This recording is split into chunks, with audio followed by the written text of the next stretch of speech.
The quiet passenger.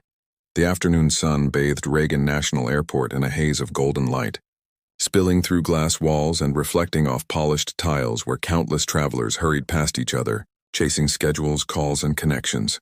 The sound of rolling suitcases, the murmur of conversations, the faint hum of distant engines blended into a rhythm that only airports seem to have, chaotic yet strangely organized. In that crowd moved Amara Cole, her steps neither hurried nor slow, her face calm, her dark eyes focused only on the gate ahead. She wore a simple gray blazer over a white shirt, dark jeans, and comfortable sneakers, the kind of outfit that drew no attention, yet there was something in the way she walked, an awareness that seemed too sharp, a precision that came not from habit but from training. The boarding pass in her hand read, Flight 317, Seat 12F, and as she moved past the gate agent with a polite nod, no one around her could have imagined that the woman in the gray blazer had once commanded the skies. Inside the aircraft, passengers shuffled and grumbled, some already on calls, others struggling with bags. Amara slipped quietly into her row, lifting her small leather backpack into the overhead bin before sliding into her seat with smooth, practiced efficiency. She fastened her seatbelt, adjusted the air vent, checked her surroundings, and then rested her hands on her lap. Every motion economical, controlled, silent. Across the aisle, a middle-aged man with a wrinkled suit and a Bluetooth headset was still trying to organize his laptop bag while apologizing to everyone within reach. When his elbow nearly brushed her shoulder, Amara leaned back just enough, avoiding contact without breaking her composure. He looked up flustered, offering a friendly smile. "Sorry about that. Crazy day, huh?" She answered with a polite nod, her voice low and even. "It's all right." He smiled again, sensing courtesy but no invitation to talk. Still, curiosity glimmered in his eyes. "Heading to D.C.? Business or pleasure?" She hesitated a fraction of a second before replying. "Personal." The word was neutral but carried weight, like a door gently closed. Around them, the cabin filled with the noise of boarding, seatbelts clicking, bags thumping, attendants calling instructions. A young mother settled with a toddler in the row ahead, whispering soothingly while trying to find the child's toy. Behind them, an elderly couple argued softly about pills and water bottles. 2 rows up, a boy of about 10 sat clutching a thick book titled The Fighters of the Sky, his excitement bubbling as he pressed his face to the window. The atmosphere was ordinary, utterly human, filled with the small anxieties of travel. Yet in all of it, the woman in 12F was different, not because of what she did, but because of what she didn't. She didn't fidget, didn't check her phone, didn't sigh impatiently. Her breathing was steady, her posture impeccable, her gaze fixed on the tarmac outside where luggage carts rolled like ants beneath the vast machines of steel. When the engines roared to life, Amara's eyes flickered toward the wing, tracing the trembling vibration through the metal. The captain's calm voice echoed through the cabin, promising clear skies and smooth air. And as the plane accelerated, the collective breath of passengers rose and fell together. The ground fell away beneath them, buildings shrinking to tiny shapes, and Amara's reflection shimmered faintly in the window. For a heartbeat, emotion crossed her face. A flicker of memory, a shadow of loss, and then it was gone, buried beneath discipline. 10 minutes later, turbulence struck without warning. A sharp drop rattled overhead bins and gasps filled the cabin. The young mother ahead gripped her armrest, her eyes wide, her child wailing in fear. The businessman beside Amara muttered, "Oh, great," and clutched the seat. But Amara moved only slightly, her hands steady on her knees, her breathing controlled. She leaned forward just enough to speak to the panicking mother. "Ma'am," she said softly, her voice a calm that cut through the noise. "Look at me." The woman turned, trembling. "You're all right. This plane is safe. Just breathe with me." She demonstrated, inhaling slowly through her nose, holding for a few seconds, then exhaling through her mouth. 4 in, 2 hold, 6 out, like the waves. The woman tried shakily at first, then again, her rhythm matching Amara's. The baby stopped crying within moments, lulled by his mother's steady breath. The air still trembled, but something in Amara's presence seemed to still the panic. Even the businessman glanced her way, his own fear easing as if by reflection. A flight attendant named Lena noticed from the aisle. She'd been holding on to a seatback as the plane shuddered, her eyes scanning passengers for signs of distress, and what she saw in 12F caught her attention. The woman was composed, unflinching, eyes alert but peaceful. When Lena resumed service a few minutes later, after the turbulence faded, she paused by Amara's row. "Would you like some water?" she asked kindly. "Yes, thank you." As she handed over the bottle, Lena couldn't help adding, "You handled that like a pro." "Do you fly often?" Amara looked up, her expression neutral yet thoughtful. "I used to." It was an answer that ended questions, not invited them. Still, Lena's curiosity sparked. There was something behind that composure, something trained, disciplined, and old. Half an hour passed in silence. The clouds outside formed white mountains under the bright sky, and passengers began to relax into books, music, and naps. Amara rested her head against the seat, not sleeping but listening, to the hum of the engines, the creak of the fuselage, the faint differences in sound that only those who knew aircraft would notice. When her smartwatch, a model long out of production, vibrated lightly on her wrist, she glanced down. The screen lit up for 2 seconds. A message appeared in faint green. Eagle 9. Her heart gave a single hard beat. She pressed a button, the display went dark, and she covered it with her sleeve. Her face revealed nothing, but deep inside something old and buried had stirred awake.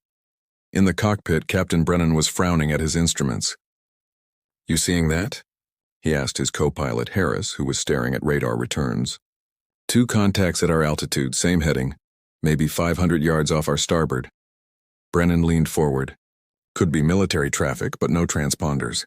Check with ATC." The call crackled. "Control, this is Flight 317. We have unidentified aircraft parallel to our path. Please confirm." Static, then a reply. "Flight 317, we show no scheduled operations in your sector. Maintain course. We're checking now." Brennan glanced at his co-pilot. "That's odd," Harris nodded. "Really odd." Moments later, murmurs rippled through the cabin as passengers began pointing toward the windows. The boy with the jet fighter book pressed his face against the glass and gasped. "Mom, those are real F-22s. Outside, sleek silver shapes cut through the sky, keeping perfect formation beside the commercial jet. The businessman leaned over Amara, wide-eyed. "Wow, that's crazy.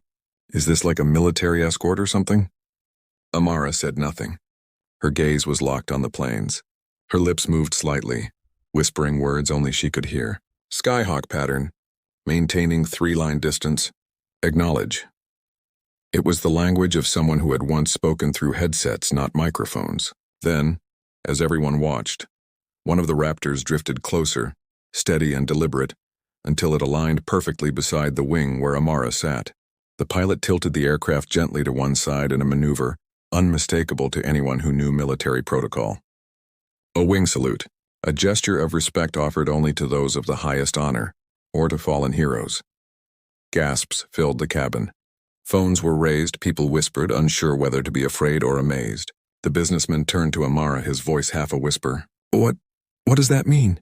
She stared out the window, her reflection overlaying the glinting metal of the fighter. For a long moment she didn't speak. Then softly she answered, "It means they remember." Her hands trembled once before she clasped them tight in her lap. She blinked rapidly, forcing the moisture from her eyes. The jet held position for 3 long seconds. The pilot's helmet angled toward her seat as if acknowledging her existence, and then, with a powerful roar, it climbed sharply, disappearing into the clouds, followed by its wingman. The cabin fell silent, filled only by the distant hum of engines. Lena, standing near the galley, stared at Amara, realization flickering across her face. The calm, precise woman in 12F wasn't just a passenger. There was history in her stillness, something heavy, something earned. The boy, 2 rows up, clutched his book tighter, whispering to his mother, "I think she used to be a pilot." The mother smiled weakly, unsure. But Amara didn't react. She sat still, staring at the empty sky where the Raptors had vanished, lost in a silence that stretched far beyond the cabin. Inside her mind, memory blurred into motion. The darkness of a storm-filled night, the roar of engines, the voice of a commander shouting, "Eagle 9, you're off course," and her own voice replying, "Negative, sir, I see them. I can save them." A flash of light, then fire, then silence. She had buried it all for years, believing her service forgotten, her record erased, her life replaced by anonymity. Yet the sky never forgets its own, and as Flight 317 continued toward Washington, D.C., every passenger aboard would soon learn that the quiet woman in seat 12F was not just someone returning home. She was someone history had been waiting to see again. The call sign. Eagle 9. The silence inside Flight 317 stretched long after the F-22 Raptors vanished into the glowing horizon, leaving behind two faint contrails that curved like silver threads across the blue sky. For a while no one spoke. It was as though the moment had pressed itself into everyone's chest. An invisible weight made of awe and confusion. The businessman beside Amara kept glancing at her, as if he wanted to ask but feared the answer. The young boy 2 rows ahead whispered excitedly about fighter jets to his mother, who shushed him gently though her eyes kept flicking toward 12F. The flight attendants exchanged uncertain looks, each trying to process what they had just seen. Only Amara sat perfectly still, her face calm but her pulse racing beneath the surface. She stared out the window where the sky had swallowed the jets and felt something shift deep inside her. A mix of pride, pain, and a ghost of something she had promised herself never to feel again. Belonging. Her smartwatch, old and scratched but still reliable, vibrated once more beneath her sleeve. She turned her wrist subtly, shielding it from view. The faint green letters appeared again on the small screen. Call sign confirmed, Eagle 9. The message was brief, lasting only a few seconds before disappearing, but it was enough to make her jaw tighten and her breath catch. That name, that identity, was supposed to be gone forever. 8 years earlier, when her mission had ended in classified silence, every record tied to Eagle 9 had been erased, her file sealed under black ink. Even her medals had been quietly redirected to unknown recipients, and her name had been omitted from official logs. The government had told her it was for her safety, for national security. But what they never told her was that erasing her from the system also meant erasing her from memory. Until now. As the plane steadied, Lena, the flight attendant, approached again under the guise of checking on passengers, but her eyes were searching. "Ma'am," she said softly, "are you feeling all right?" Amara nodded once, polite but distant. "Yes, thank you." Lena hesitated, lowering her voice. "You recognized those jets, didn't you?" Amara looked up then and their eyes met. For a fraction of a second, the warmth of the attendant's curiosity met the cold discipline of a soldier used to secrets. "I've seen them before," Amara replied simply, her tone giving nothing away. Lena smiled faintly, realizing she wouldn't get more, but she couldn't help adding, "Whatever just happened out there, those pilots knew exactly who you were." Amara's gaze returned to the window, her voice barely above a whisper. "Maybe once. Not anymore." Then she turned away, ending the conversation with quiet finality. The rest of the flight carried a tension that only Amara truly understood. She closed her eyes, leaning her head back, but she wasn't resting. Memories were flooding in, some beautiful, others unbearable. 8 years ago, she had been Captain Amara Cole, United States Air Force Tactical Commander of the 78th Recon Squadron. Her call sign was Eagle 9. She had earned it not from rank or favor but from sheer instinct, the kind of intuition that saved lives when data failed and orders contradicted survival. On her final mission, she had led a covert rescue operation during a storm that nearly tore the sky apart. A friendly aircraft had been caught in enemy airspace, 2 pilots, barely out of training, disoriented, fuel leaking, communications broken. Command had called for retreat. Amara had refused. Against direct orders, she had turned her jet around into the storm, tracking their last known coordinates by instinct and radar echo alone. For 3 hours she fought wind, lightning, and silence until she found them. 2 damaged F-22s hovering near the ocean, engines failing, pilots panicked. Her own fuel warning blinked red, yet she stayed, guiding them out of the storm until they reached safe skies. She landed last on fumes, her hands shaking from exhaustion. It should have been a triumph. But what happened next buried her instead.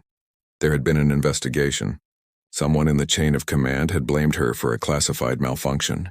To cover the failure of new tech being tested during that mission, they had pinned everything on her reckless deviation.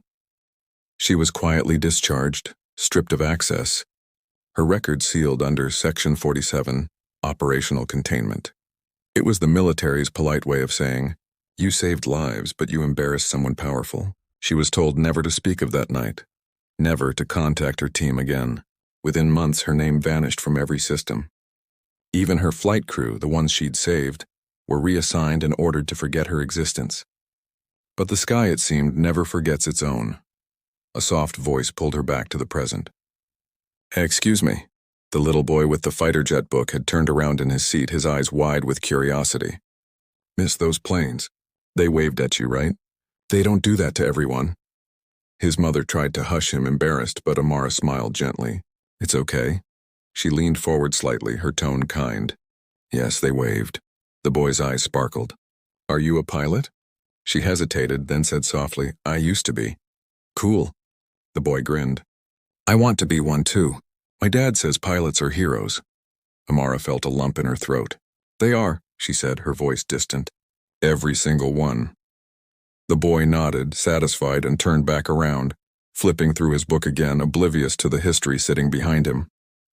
Amara leaned back, closing her eyes, the boy's words echoing like an old song she hadn't heard in years. In the cockpit, Captain Brennan was having his own questions.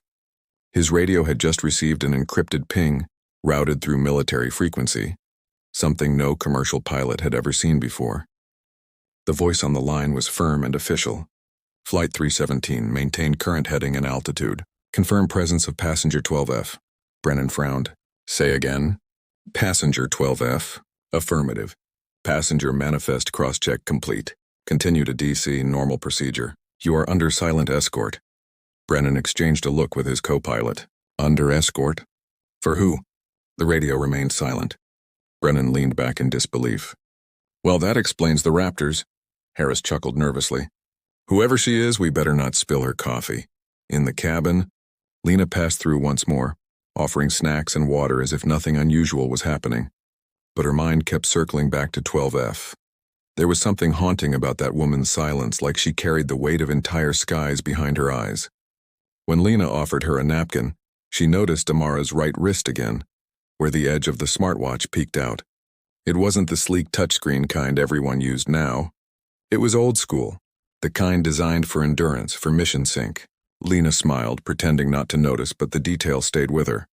Outside, the sun was beginning to dip, painting the clouds in gold and crimson. Amara watched it quietly, feeling the vibration of the engines through the metal under her arm. For years, she had avoided planes, trains, anything that reminded her of the missions. She had taken ground jobs, anonymous contracts, consulting under fake names. Yet here she was, back in the air again, drawn by something she couldn't name. It wasn't nostalgia. It was unfinished business. A few weeks earlier, she had received an unmarked envelope at her apartment. No return address, no signature, just a single sheet of paper inside. On it were 4 words. "They're flying again, Eagle 9. She had stared at those words for an hour before deciding to board this flight. And now, as fate would have it, the very pilot she once guided through a storm had found her in the sky again. The captain's voice interrupted her thoughts. "Ladies and gentlemen, this is your captain. We've been asked to maintain holding pattern for a few minutes before approach to DC. Air traffic is a little busy this evening. Sit back and relax, we'll have you on the ground soon." But his tone betrayed the truth. It wasn't air traffic holding them. It was authorization. Somewhere below, the Pentagon had been notified. Somewhere, someone was reading the name Amara Cole and realizing the impossible.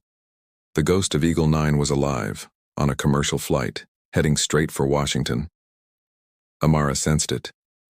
She had lived too long in shadows not to recognize the sound of attention moving her way. She unbuckled her seatbelt, leaned slightly forward, and reached for her backpack under the seat. From it, she pulled a small, worn leather notebook. On its first page was a faded photograph.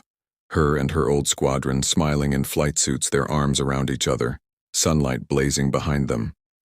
2 of those faces were the same young men she had saved, now likely the ones piloting those Raptors. She traced her finger gently over their faces, her eyes moist but steady. "You remembered," she whispered. "After all this time." As the aircraft began its slow descent, the cabin lights dimmed and the city below began to glitter like constellations. Passengers yawned, stretched, and packed their belongings, unaware that the woman in 12F was being silently tracked by defense satellites and military channels alike. To them, she was still just another traveler, polite, quiet, self-contained. But to the sky, to the code name whispered between pilots and air controllers that evening, she was something far greater. She was the return of a legend thought lost to silence. The radar screens below flashed green as the escort jets formed again, this time in full ceremonial pattern, and when one pilot broke radio silence to speak 3 words across the channel, it reached even the cockpit of Flight 317. Eagle 9, welcome home. Amara heard it through the faint static of her old smartwatch, her heart tightening as she looked through the window at the 2 silver guardians beside her. She smiled faintly, tears glistening in her eyes. The world might have erased her name, but the sky never had. The passenger who disappeared from records. The lights inside Flight 317 had been dimmed to a soft amber glow, and the hum of the engines had settled into a calm rhythm that filled the cabin like a lullaby. Most passengers believed this was just another ordinary descent into Washington, D.C. Another business trip, another end to another day. Yet above those calm clouds, history was quietly rewriting itself. Outside the right-hand window, the 2 F-22 Raptors had returned, flying in silent escort formation, their metallic bodies glinting beneath the last rays of the setting sun. They kept a respectful distance but never wavered, their precision a statement of intent. To the passengers who happened to notice, it was an odd curiosity, a sight worth filming on phones. But for the woman in seat 12F, it was something far more profound. It was a conversation between ghosts of the past and the living sky. A salute carried on wings of remembrance. Amara Cole sat motionless, her hands resting on the folded leather notebook in her lap. Her eyes were open but distant, reflecting the twilight sky outside. Her mind moved between timelines, the present that watched her quietly and the past that refused to stay buried. She thought about the night she had walked away from the Air Force Base for the last time, stripped of uniform, rank, and recognition. She had stood at the edge of the runway in civilian clothes, holding the small duffel bag that contained everything she owned, while the jets she used to command thundered into the darkness without her. She had been 29 years old, and in a single meeting she had been told her service was classified beyond recovery. They had thanked her for her dedication and escorted her out under silent guards. The last words from her commander had been chilling in their precision. "Captain Cole, for the sake of operations integrity, you no longer exist." Those words had followed her for years, whispering in her mind whenever she tried to sleep. And now, as the same military that erased her name was escorting her civilian flight home, she could not tell whether it was irony or destiny that had brought her here again. Across the aisle, the businessman who had sat beside her for the entire flight finally gathered the courage to speak.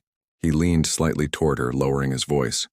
"I don't mean to intrude," he said, his tone cautious but sincere, "but everyone's been talking. Those jets, are they here because of you?"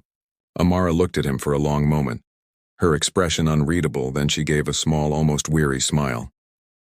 "Why would they be here for me?" The man chuckled nervously. "I don't know. You just seem calm, like you've seen this before." She didn't answer right away. Her gaze drifted to the window where the Raptors held their formation with flawless precision. "Sometimes," she said finally, her voice quiet but steady, "things you think are gone forever have a way of finding you again, especially when you've made peace with losing them." The businessman nodded slowly, realizing he would get no clearer answer. He turned away, but her words stayed with him, echoing in his thoughts like a riddle wrapped in respect. Meanwhile, in the cockpit, Captain Brennan had received another coded transmission. The message was brief but left him breathless. "Maintain course. Passenger 12F authorized for secure escort, eyes only. Do not announce." He reread the words twice before muttering, "What in the world did she do?" The co-pilot shook his head. "Whoever she is, the Pentagon just cleared half the sky for her." Brennan exhaled slowly, his tone half reverent, half incredulous. "I've flown generals, senators, celebrities. Never seen anything like this." They both sat in silence for a moment, watching their radar screens track the escorts that danced like silver guardians in the clouds. In the cabin, Lena moved down the aisle again, more out of instinct than duty. Her professionalism remained, but curiosity tugged at her heart. She paused near 12F, lowering her voice. "Ma'am, if you don't mind me asking, are you sure you're all right? You haven't moved for almost an hour." Amara blinked, snapping back from her reverie, then gave a soft smile. "I'm fine, really." But Lena hesitated. "It's just, I've never seen fighter jets salute a passenger before." There was a moment of silence that hung between them like a suspended breath. Finally, Amara said quietly. Sometimes respect comes from places you didn't expect to see again. Lena felt the depth in those words even if she didn't understand them. Well, she said gently, whoever you are, they seem to remember you. Amara's eyes softened. No, she whispered more to herself than to Lena. They remember what we stood for. As the plane continued its approach, the lights of Washington, D.C. began to appear far below, a web of gold and white sprawling across the darkening landscape. The city looked peaceful from above, serene and timeless, its monuments glowing faintly against the dusk. For Amara, it was both home and exile. She had walked its marble halls once, briefed officers, advised on missions that never reached the news, and when she had fallen from grace, those same halls had turned their backs. Yet she felt no bitterness now, only quiet acceptance. The years had taught her that honor was not measured by medals or rank, but by conscience. True service was not remembered by crowds, but by the few who still looked to the sky and whispered your name with gratitude. The seatbelt sign dinged softly, and passengers began to stir. Laptops closed, window shades lifted, conversations reignited. The young boy with the fighter jet book leaned over his armrest again, excitement gleaming in his eyes. "Miss, they're still flying next to us," he said, his voice full of wonder. Amara smiled gently. "Yes, they are. Do you think they're protecting us?" he asked eagerly. She looked at him for a long moment and then said, "Maybe. Or maybe they're just saying thank you." The boy grinned, not quite understanding but happy anyway, and went back to pointing at the window while his mother filmed the glowing contrails. Lena watched the interaction from the galley, her chest tightening with something she couldn't explain. There was power in that woman's calm, a kind of silent leadership that radiated without effort. Down below, inside the Pentagon, things were no longer calm. In a secure operations room, a group of officers watched live satellite footage of Flight 317 approaching the Capitol, escorted by the two F-22s. On a large screen, a digital manifest highlighted one name in red, Amara Cole. An older general leaned forward, his voice low and disbelieving. "That can't be right. She was marked MIA 8 years ago." A younger officer checked his tablet. "Confirmed, sir. Biometrics match the old file. She's alive." The general stared at the image of the plane as if looking at a ghost. "And those Raptors, do we know who's flying them?" "Yes, sir," the officer said softly. "Pilots are Major Reynolds and Captain Bishop." The general's eyes widened. "The same men she pulled out of that storm." A heavy silence filled the room. After a moment, the general stood slowly. "Prepare a reception at the base, quietly, no press." His voice carried both authority and something deeper, regret perhaps, or respect long overdue. "It's time we correct an old mistake." Back in the sky, Amara could feel it in her bones, the shift in air pressure, the slight vibration that signaled descent. She closed her notebook, tucking it carefully back into her backpack. Her reflection in the window looked older now, not from years, but from memory. Yet there was peace in her face, the kind that comes when the past finally stops chasing you. She knew that the moment the wheels touched down, her life would change again. Whether it meant recognition or interrogation, she did not care. She had made her peace the day she chose integrity over obedience, and nothing that came after could take that away. As the aircraft began its final approach, the voice of Captain Brennan came over the intercom, smooth but with an undertone of awe. "Ladies and gentlemen, we are making our descent into Washington, D.C. Local time is 6:43 p.m. Weather clear, visibility excellent. On behalf of the crew, I'd like to thank you for flying with us today." He paused just slightly before continuing. "And to the skies that watch over us, thank you for the escort." The words were subtle enough that most passengers chuckled or smiled, thinking it a poetic flourish. But in seat 12F, Amara lifted her eyes, her lips curving in the smallest of smiles. She understood that message was for her. The plane touched down smoothly, the wheels kissing the runway with a hiss of smoke. Applause rippled through the cabin, a tradition among nervous travelers relieved to be safely on the ground. The engines began to slow, the flaps opened, and outside, ground crew lights flashed like stars against the growing night. But something unusual happened next. As the aircraft taxied toward the terminal, it slowed near a section of the tarmac separated from public view. Through the windows, passengers could see a small formation of uniformed officers standing at attention beside two parked F-22s. They didn't wave. They stood in perfect salute as Flight 317 rolled past them. Murmurs spread again, phones lifted, people whispered in disbelief. What's happening? Is there someone famous on board? Maybe it's a government official. But in seat 12F, Amara just sat quietly, her hands folded, her eyes glistening as she looked through the glass at the men who once followed her voice through thunder and fire. When the plane finally reached the gate, the seatbelt light turned off and passengers began gathering their belongings.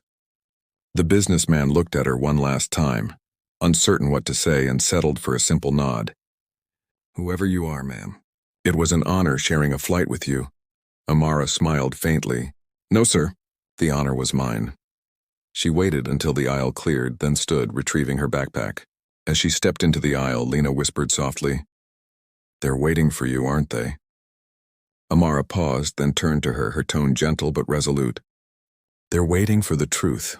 The cabin door opened and warm air from the terminal flowed inside, carrying the distant sounds of an unseen crowd. Amara stepped out, her back straight, her gaze steady. At the bottom of the jet bridge stood a man in uniform, a general with silver hair and eyes that held both guilt and pride.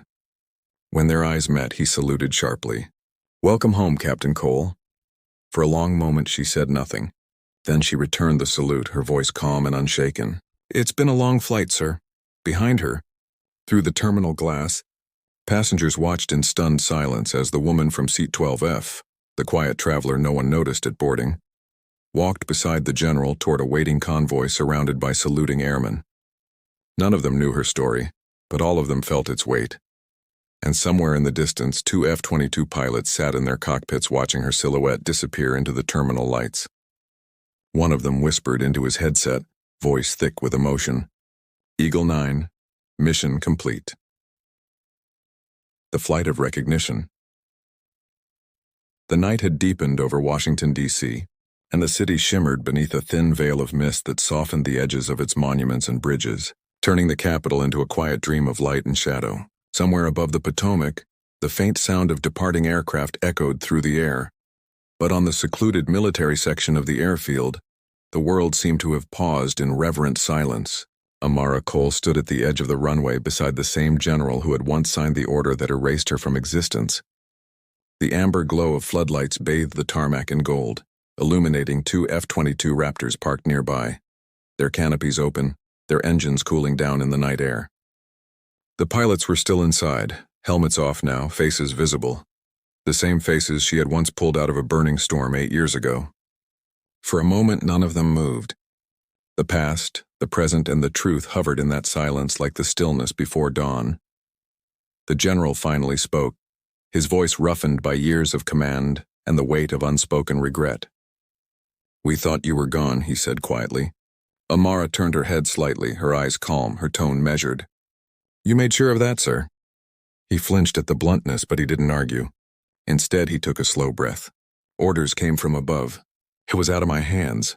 She looked at him for a long time before answering.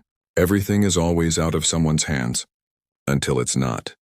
The words carried neither bitterness nor anger, only truth, a truth that hung heavy between them. The general lowered his gaze. You saved those boys when the system failed them.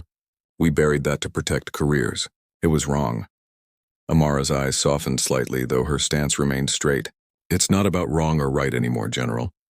It's about memory. I was never supposed to be remembered. He studied her face, the strength that hadn't diminished despite years in silence. And yet here you are. The sky wouldn't let us forget. The 2 pilots approached then, their steps hesitant but reverent. They looked younger than she remembered, though years of service had hardened their eyes. Major Reynolds stopped first, saluting sharply. Ma'am. Captain Bishop followed suit, his voice quieter but filled with emotion. Eagle 9. For a heartbeat, Amara didn't respond. Then she stepped forward and returned the salute with perfect precision. At ease, gentlemen. Reynolds swallowed hard, emotion trembling in his jaw. We thought you didn't make it. Amara gave a faint smile. You were my responsibility. I wasn't leaving you behind. Bishop's eyes glistened. We looked for you. They told us you'd been reassigned. We didn't know what to believe. She nodded slowly. That's how the system survives. It teaches you not to question the silence. Her gaze drifted toward the night sky above them, where the stars blinked faintly through the haze. But silence doesn't last forever. Not when people remember. The general cleared his throat softly. We owe you more than words, Captain. The department authorized a quiet recognition. No cameras, no press. Just acknowledgement. I know it's late, but the secretary himself requested your presence tomorrow morning at the Pentagon. Amara looked at him with a kind of weary grace. Recognition isn't what I came for. Then why come back? He asked. She looked beyond the airfield lights, her expression distant. Because I needed to see if the people I risked everything for still believed in something worth flying for. There was a pause. Then Reynolds stepped forward. We do, ma'am. Because of you, we never stopped. His words cracked slightly at the edges and Amara's heart tightened. For years she had lived quietly, teaching under false names, consulting on rescue protocols, helping anonymously through channels that never recorded her existence. But hearing those words, and we never stopped, made something inside her finally loosen, like a knot she'd been carrying in her chest for too long. They escorted her toward a black sedan waiting near the hangar, headlights glowing faintly against the fog. As she approached, soldiers and ground crew lined the path, not because of ceremony but because word had spread. The story of the ghost pilot had traveled through whispers, through coded frequencies, through the very fabric of those who still believed in honor.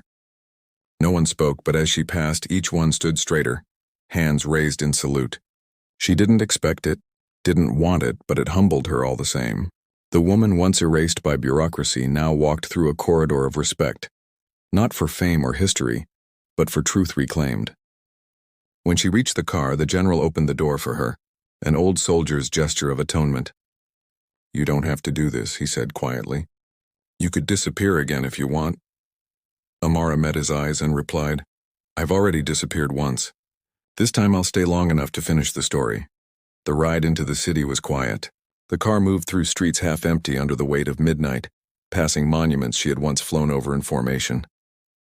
The Lincoln Memorial gleamed across the water, and beyond it the faint silhouette of the Washington Monument stood like a sentinel.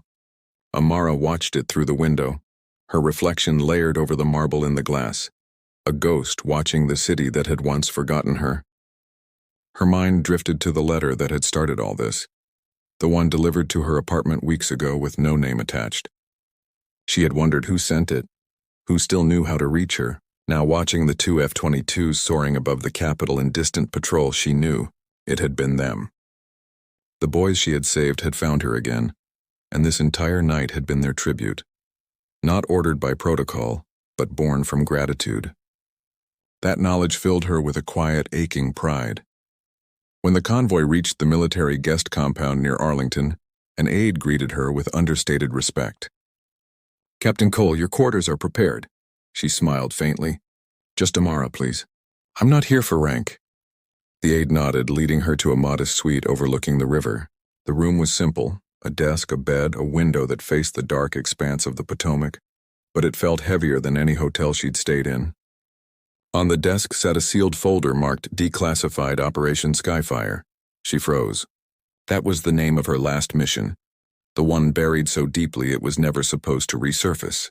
Her fingers hovered over it before she slowly opened the flap. Inside were the full reports, the radar maps, the communications logs, the falsified testimonies that had once condemned her. But attached at the end was something new, an amendment signed just days ago, stamped in red. Official record correction, mission success verified. Captain Amara Cole cleared of all charges. Heroic conduct acknowledged. For a long moment she just stared at it, her heartbeat loud in her ears. All the years of silence, the exile, the careful anonymity, all undone by a few pages of truth finally allowed to breathe. She sat down slowly, her hands trembling, and allowed herself to feel something she had refused for nearly a decade. Closure. Her eyes glistened as she whispered into the still air. You did it, boys. You brought me home. Outside the window, the faint light of dawn began to break across the horizon, painting the river in gold. The world was waking, unaware that somewhere within its capital, a forgotten name had been restored. Later that morning, as sunlight filtered through the clouds, a private ceremony was held at the Pentagon's Hall of Valor. There were no reporters, no speeches for the world to hear, only silence, the national flag, and a handful of men and women who still believed in honor. Amara stood at the center wearing a simple dark suit. The general presented her with a medal she had earned long ago but never received, the Distinguished Flying Cross. When he placed it in her hands, he said quietly, "This doesn't erase what we did, but it's a start." She nodded, eyes steady. "It's not about erasing, General. It's about remembering correctly." Around the room, every soldier present stood at attention. The two pilots stepped forward and saluted. Again, tears shining in their eyes. And though Amara returned the salute, she felt something deeper than ceremony. A connection. A full circle closing at last. When the ceremony ended, she walked alone onto the Pentagon's terrace, overlooking the city she once swore to protect.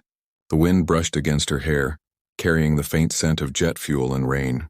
In the distance, faint contrails streaked the sky, the Raptors on patrol circling high above the Capitol in silent tribute.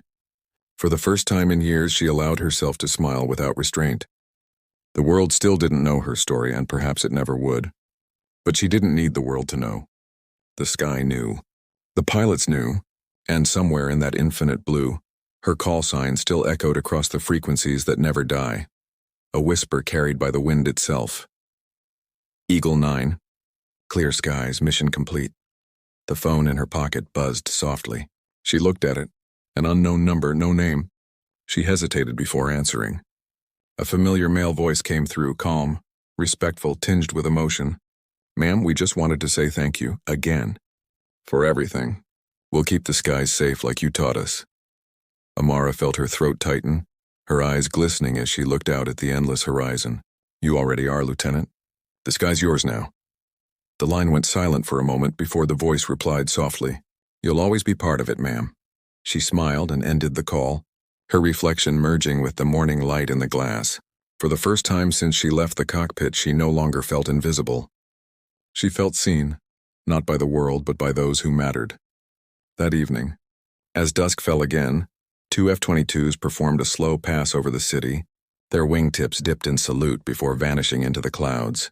On the ground, Amara stood by the riverbank watching them fade. Around her, civilians went about their evening unaware of the quiet legend walking among them. To them, she was just another woman with a thoughtful gaze and a steady walk. But to the sky, and to every pilot who would ever take off in service of something greater than themselves, she was the symbol of what it meant to serve without reward, to vanish without resentment, and to return without anger. The quiet passenger from seat 12F had become something eternal, something written not in headlines but in hearts. As the final light disappeared, Amara whispered to the wind, "You can erase a name, but you can't erase what it stood for." And above her, as if answering, the faint echo of jet engines rolled through the night sky like applause from heaven itself. The return of Eagle 9. The sun had long set over Washington, D.C., leaving the Capitol wrapped in quiet twilight, where streetlights glowed like candles and the Potomac reflected the soft shimmer of the city's heart. In the silence of her quarters near Arlington, Amara Cole sat by the window, her hands resting on the small leather notebook that had followed her across continents and through the shadows of memory. The medal now lay beside it, gleaming softly in the light of a single desk lamp. She hadn't framed it or pinned it to a wall. She had simply placed it where it could catch the faint light and rest, like the final punctuation to a sentence she had been writing for years. Her reflection in the glass looked older but peaceful. For the first time since the night of her disappearance, she felt neither hunted nor forgotten. She was finally part of the world again, not because the world had remembered her, but because she had allowed herself to be seen. Outside, the faint hum of air traffic whispered overhead. She tilted her head slightly, listening to the deep, resonant sound of distant jet engines slicing through the clouds. There was a time when that sound had been her heartbeat, when every vibration of metal and thrust was a language she understood better than words. She had tried to silence it for years, hiding in ordinary life, teaching flight theory at community centers, advising disaster response teams under a pseudonym, mentoring young women who dreamed of flying. She had convinced herself that the chapter was closed, that the sky no longer had room for her name. But now, as the echoes of jet engines rolled across the night, she understood that one does not stop being part of the sky simply because the world stops watching. The bond remained, invisible and eternal between the air and those who dared to master it. The next morning arrived quietly, golden sunlight spilling over the city's rooftops. Amara woke early, habit pulling her out of sleep with the same disciplined rhythm she had followed years before. She dressed simply, gray slacks, white blouse, no medals, no insignia, and tied her hair back in a neat bun. Before leaving the room, she picked up the medal, not as a trophy but as a reminder, and slipped it gently into her pocket. As she stepped outside, the cool morning breeze brushed against her face, carrying with it the faint smell of jet fuel and cherry blossoms. Across the river, she could see the spire of the Washington Monument, piercing the horizon like a promise. She took a deep breath, feeling the weight of her past lighten with every exhale. A car was waiting for her, sent by the same general who had met her the night before. He greeted her with a respectful nod as she entered. "You have another meeting today, Captain." She smiled faintly. "Amara, no titles." He nodded again, his tone softer now. "All right, Amara, the president asked to see you." She blinked, surprised but not startled. "Why?" "He read the file," the general replied, glancing at her. "He said heroes shouldn't stay hidden forever."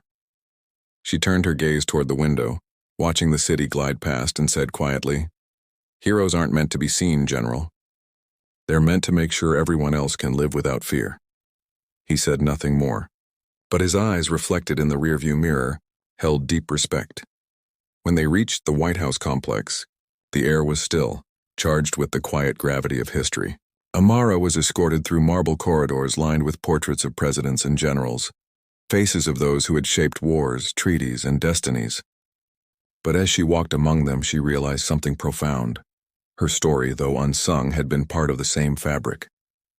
The difference was that hers had been woven in silence, beneath the canopy of clouds in places where no camera ever reached. She was led into a private office where the president waited, an older man with eyes that carried both wisdom and weariness. He stood as she entered, offering his hand. "Captain Cole," he said warmly, "I've read a great deal about you in the last 24 hours. She shook his hand firmly. "Then you've read what they once tried to forget." He nodded, smiling faintly. "That's exactly why I wanted to meet you." They sat across from each other, sunlight streaming between them through tall windows. "You disobeyed orders once," he began, his tone not accusatory but thoughtful.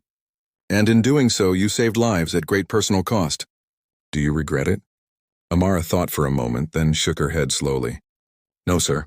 I regret nothing done for the right reasons. Orders tell you what to do. Conscience tells you why you must do it. I followed the second." The president leaned back, studying her face. "The kind of integrity that chooses right over comfort. That's what we need more of. I can't undo what was done to you, but I can ensure your legacy is no longer buried." He paused, then added quietly, "How would you like to return, not to the skies perhaps, but to teaching the next generation how to protect them?" Her eyes widened slightly. "You want me to train new pilots?" "No," he said gently. "I want you to inspire them." That afternoon, Amara stood once more inside an aircraft hangar, but this time not as a soldier or a ghost, but as a mentor. The hangar belonged to the Air Force Academy's training division, where dozens of young cadets were preparing for simulation drills. When she walked in, their chatter stopped. She didn't wear a uniform, but something about her presence silenced the air itself. The general introduced her simply. "Cadets, this is Amara Cole, call sign Eagle 9. A ripple of awe passed through the ranks. Many of them had heard the story whispered in training, the pilot who disappeared to save others, the one the jets saluted mid-air. They had thought it was legend, and now she stood before them, real and human. Amara smiled gently. "You've all heard stories about courage," she said, her voice steady, clear, carrying through the vast hangar. "But courage isn't the absence of fear. It's what you decide to do while you're afraid. You'll face moments where your training fails. Your data lies, your commands conflict, and in those moments, you must trust the one instrument that never betrays you, your heart." Her words hung in the air, heavy and electric. The cadets listened as though she were reciting something sacred. "The world doesn't need more perfect pilots," she continued. "It needs people who remember that every life you protect, every stranger you save, makes you part of something bigger than yourself. That's what flying taught me. The sky belongs to all of us, but service belongs to the few who answer when it calls." When she finished, silence filled the hangar. Then, as if on instinct, every cadet in the room rose to their feet and saluted. The gesture was wordless, but its meaning was overwhelming. Amara stood still, humbled, her throat tightening. She returned the salute with slow precision, her eyes bright with emotion. In that moment, she understood something she had never realized before. She hadn't been erased. She had been waiting for the right moment, the right generation, the right eyes to look at her story and see not tragedy, but triumph. Months passed quietly after that, and Amara began working full-time as an advisor for pilot resilience and ethics training, traveling between bases, giving lectures, and mentoring new officers. Her story, though never officially publicized, spread quietly through the armed forces, shared between pilots in mess halls, between flight crews during long nights, and between instructors who whispered her name like a legend reborn. She became known simply as the passenger in 12F, a nickname that carried reverence, reminding every pilot that humility is the final mark of greatness. The media eventually caught fragments of the story, spinning it into headlines that the government never confirmed nor denied, and that suited her just fine. She didn't need fame. Her peace came from knowing that her silence had finally served its purpose. It had made room for others to speak. One crisp autumn morning, Amara returned to Reagan National Airport, the very place where it had all begun. The air smelled of jet fuel and coffee, the same chaotic blend she had always found strangely comforting. She walked through the terminal, unnoticed in her gray coat, past families rushing to flights, business people glued to screens, and children waving at planes through the glass. She reached Gate 317, no longer in service now, replaced by a newer gate number, and smiled faintly at the memory. Standing by the window, she watched a departing plane lift gracefully into the sky. For a moment, she imagined she could hear the faint whisper of her call sign in the wind. Eagle 9 cleared for takeoff. She closed her eyes, letting the sound settle in her chest like a heartbeat. She wasn't sad. She wasn't nostalgic. She was home. As the plane disappeared into the clouds, Amara turned to leave, her steps steady, her shoulders light. Outside, across the tarmac, 2 F-22s were taxiing for departure. The sunlight hit their wings just right, and both aircraft tilted ever so slightly. A wing salute, subtle and unmistakable. She stopped and smiled, the corners of her eyes shimmering. "I see you," she whispered. "Fly safe." Then she walked away, disappearing into the crowd like any other traveler. But to the pilots in those jets, and to every soul who had ever heard her story, she was something far more than a passenger. She was proof that the truest heroes are the ones who serve quietly, fade gracefully, and return only to remind the world that honor never dies. And that night, somewhere high above the earth, as stars blinked over the endless horizon, the voice of a young pilot came over the secure frequency, clear, steady, and filled with pride. "Eagle 9, wherever you are, we've got the skies from here." And in the static that followed, a single sound answered faintly, the echo of a woman's calm. Steady laugh carried through the winds of eternity, fading into the blue.